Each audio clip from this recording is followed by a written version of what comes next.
All right, hello guys. I'm Michael Zuckerman, and my teammates are Alexios, Yannakopolous, John Daniel Southwell, and Stephen Truong. Our app will be LifePass. Here is a display screen of what we'd usually see as the thing to greet our users. And for user analysis, the LifePass app is designed as a secure solution for all users of all ages and skill levels to store passwords and other confidential login information. Further user analysis, LifePass is primarily designed for users of all ages, but it is not designed for users of different abilities such as lack of sight and/or voice/gesture commands. LifePass can be translated from English into basic Spanish with special characters included, designed for all users of technology understanding. Here we have some task analysis, and we're going to edit account info in our case one. So task analysis is based around the idea of editing the user's account information in the LifePass application. A scenario where this would be used is if the user needs to change email or passwords to their account after having created it. The user's goal is to edit the account info. They log in. After a successful login, they will load the main menu and go to the profile, select profile information, and edit the profile information. Here's a short video of just displaying that task.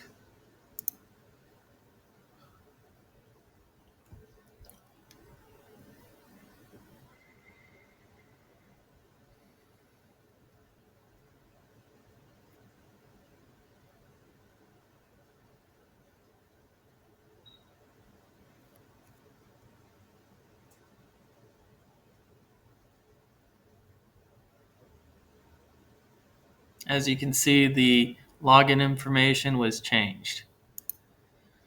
Our second case was to change the accounts.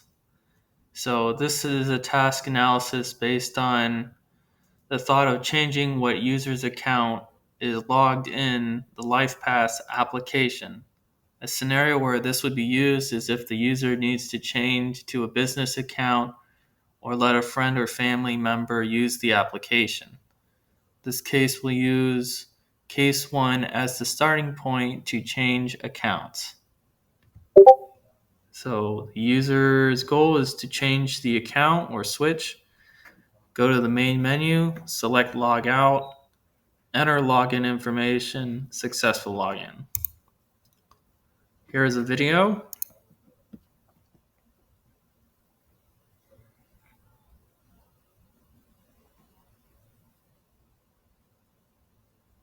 They've signed out, and now they want to log in as a new user.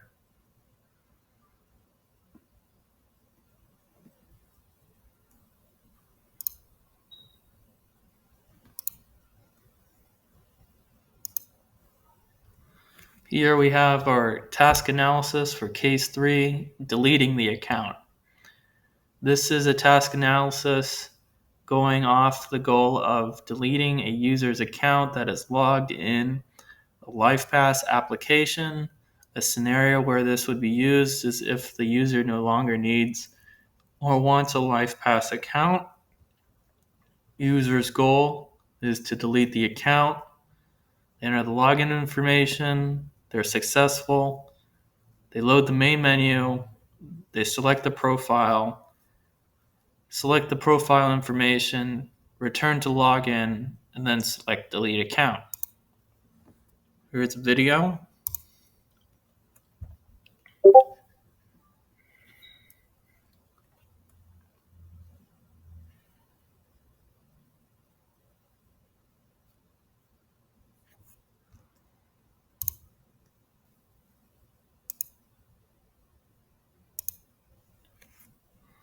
And we're just going to show you briefly what the app looks like with a live demonstration now. So here's our initial page. If a user entered in the wrong ID information, they'll be greeted by this box. Or if they enter the password incorrectly, they'll be also notified with this. As you can see, this application is designed for users of all ages and technical abilities.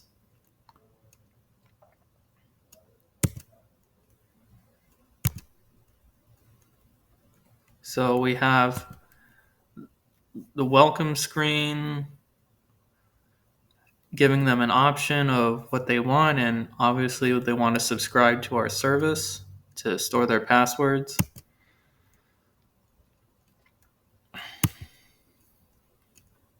Here's a demo of a user's information and if they can edit it or not.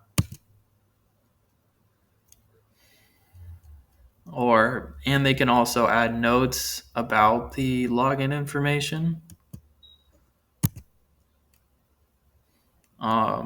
They can also just see a list of their username and passwords.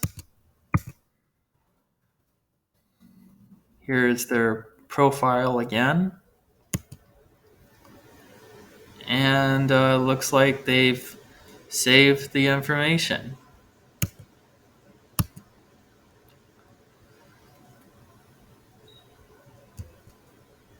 Here's our paper prototype.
Okay, as you can see, that was our paper demo of the demonstration. continue right along. So we need to have universal usability for our LifePass app. And we definitely had that in mind. And we made sure that it was easy to navigate in the login page. And it had an extended character set, which to be accepted for our English and Spanish program. And we have simple keyboard navigation for users with disabilities, not including those with sight impairment or physical. For our topic that we studied in class was definitely we had to pay attention to the Gestalt laws of perception.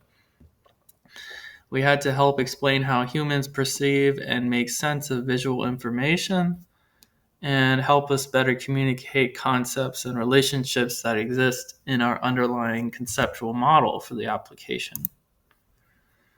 So for the law of proximity, it states that items that are located close together are usually perceived as a single group. The items in that group are considered to be distinct and different from items located further away. So we can see that username is associated with this box, the first name with this box, last name, email, and phone.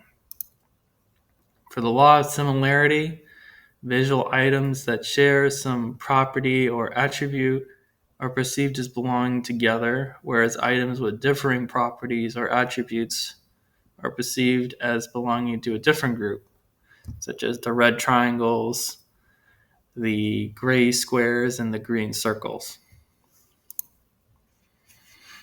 Now we can compare the law of similarity by saying that we're saying that the information in this red box, the OK button, belongs to the user ID incorrect retry square, and that we have to press the OK button because of the law of similarity. Dick indicates to us so naturally. The law of continuation. Visual items that appear to be a continuation of a preceding sequence or line of similar items are perceived as belonging together. As well, once your eye begins following the line or sequence, it will continue doing so until something else catches your attention. For example, we have our test user profile, the profile information, and the back button. And it's telling us to please make a selection in a menu to the left. So we go to the left and we see our options. As we can see, we have pressed the back button and we're back to the main options here. This follows the law of continuing the line of sight to accomplish a task. The law of closure. Lines or visual elements that are repeated to form lines are more likely to be perceived together as a common visual unit if they appear to form the outline or closure of a surface or shape.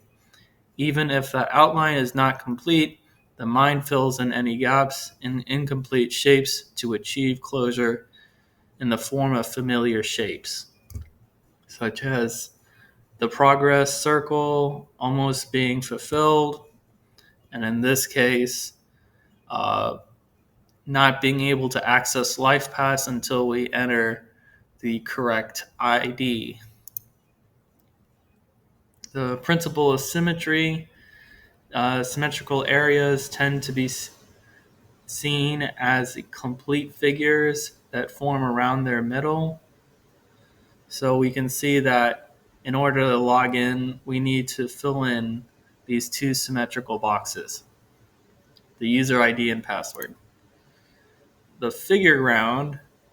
We perceive our environment by differentiating between objects and their backgrounds. An area that is surrounded will be seen as the figure, and the area that surrounds will be seen as the ground. So we can see that this white space will be our ground, And the figure that we are trying to focus on are these three buttons. Law of common fate.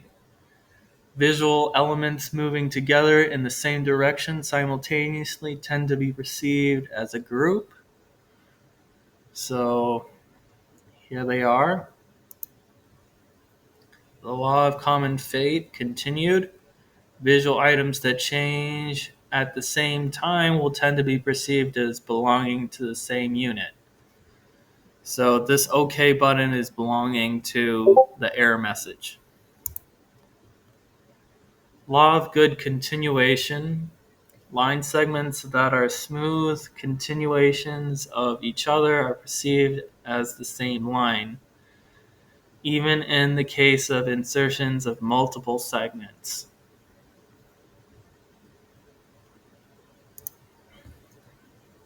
Input-output devices. So we have multi-touch screens such as mobile phones and touchscreen monitors, mouse and keyboard as well for our website application. Here are some examples to show the different input-output standards that we'll have, such as standardized task sequences, allow users to perform tasks in the same sequence and manner across similar conditions, and so on and so forth. Here's a usability study. A participant in this study was a friend who had a basic knowledge of computer skills. Task 1 was to edit the account info. Task 2 was to change the account or switch to a different account.